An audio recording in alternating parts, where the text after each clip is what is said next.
Hey friends, okay, so today's video, I'm just gonna talk about Lent and getting prepared for Lent. What do I do to get ready for Lent as a Catholic mom of 5? I wanna say small children, but Thomas is, I think, officially taller than me. So I don't think that I can call them all small, but the ages of my children are 11 to 2 years old, and I have 5 of them. They're amazing, they're awesome. But what I do to prepare for Lent, if you are new here, I would love to have you a part of this awesome community.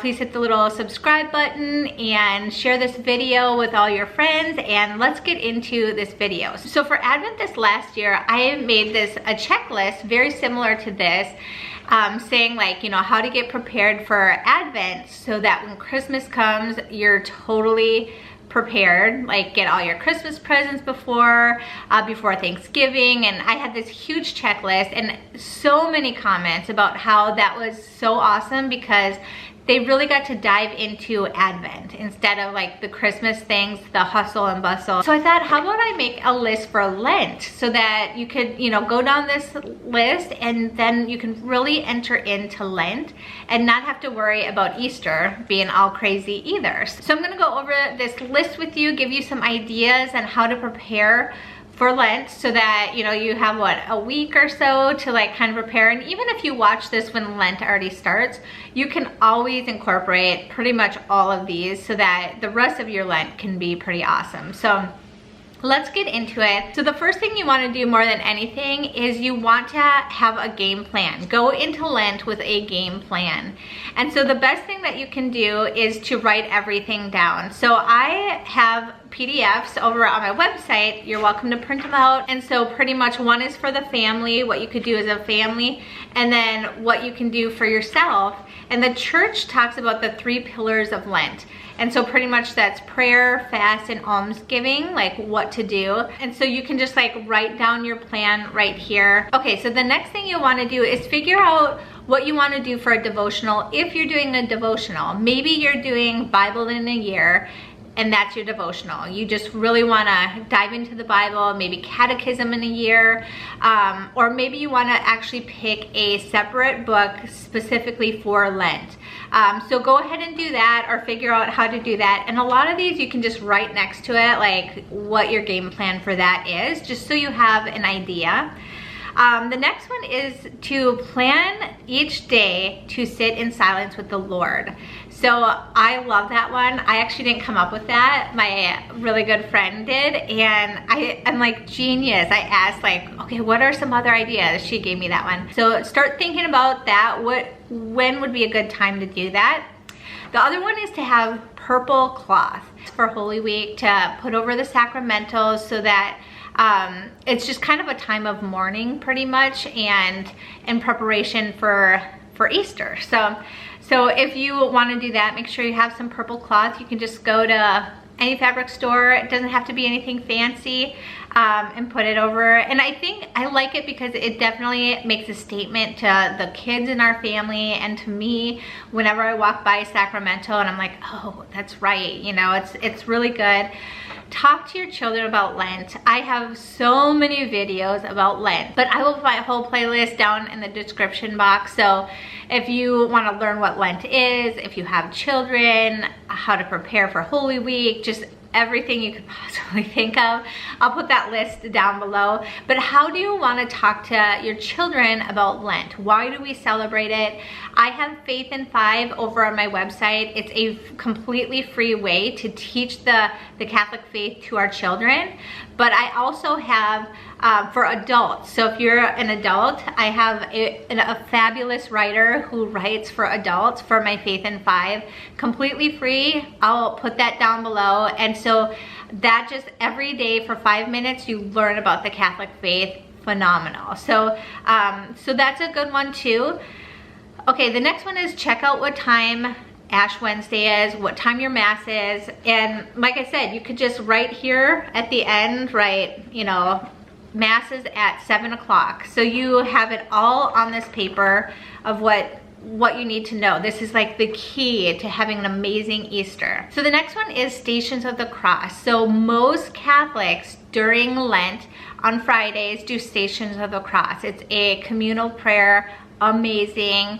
I've done lots of videos on it. I actually have a video and it's more geared for children. It's the Station of the Cross. You just play it and it does it. I think it's like 7 minutes. It's very quick for children, but you can go to, I encourage you, if your kids are older and you can, go to your Catholic church, and they usually have them every Friday night.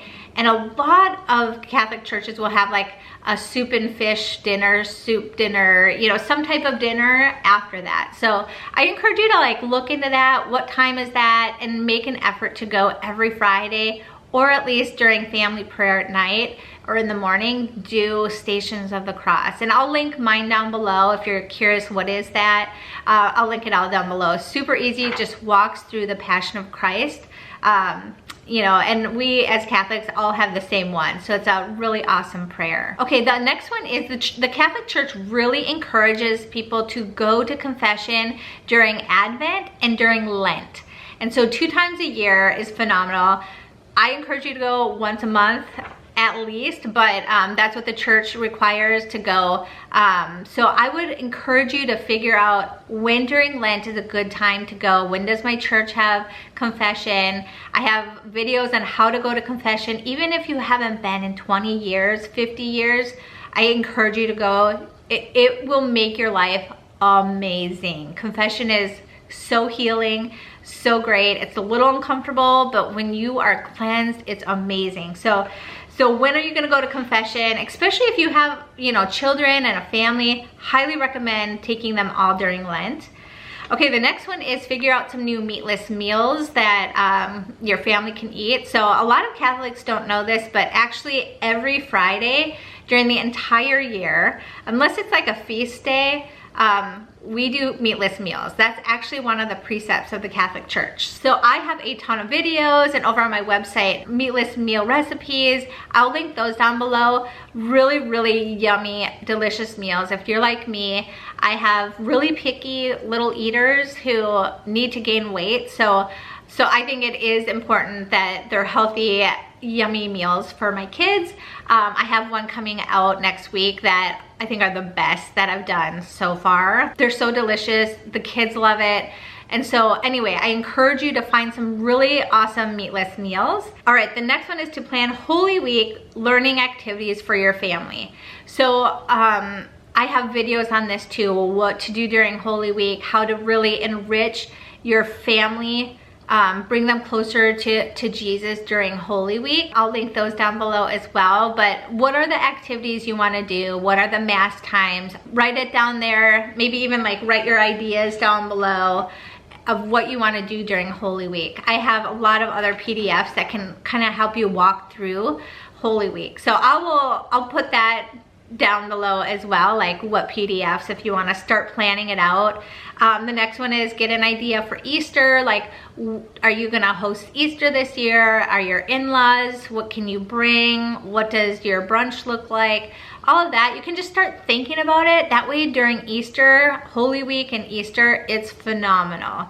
It's all about preparation. The next thing that I personally do is I spring clean.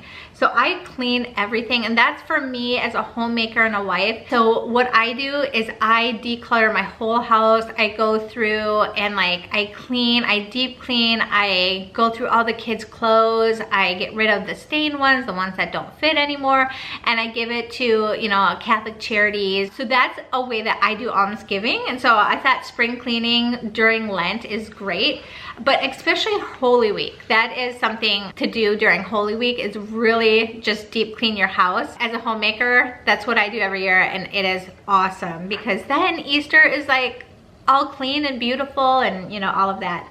The next one, the last one that I have on here is to buy Easter gifts. I am completely done with all my Easter gift shopping, so I can just relax and truly just dive into Lent, and I don't have to worry about that. It's all taken care of. I have this basket that I put in my little cubby where the kids don't know, and it's all done, taken care of. And I have a whole bunch of ideas on Catholic gift ideas that I will put down below. I feel like if you're looking for some good Catholic gift ideas for Easter, which I usually try to do some for Easter, I have all my Catholic links and everything. I'll put those all down below as well. And so that is my list. And actually a lot of this I have that I explain over on, you know, different videos and websites. So if there's something like Station of the Cross, what is that? What's a sacramental? All of those things, I have them all over on my website and here on YouTube. So I'll link everything down below. Anyway, so those are my plans, my checklist, my plan. I'll link everything down below. I hope that you have an amazing Lent. And until next time, I will see you all later. God bless. Bye.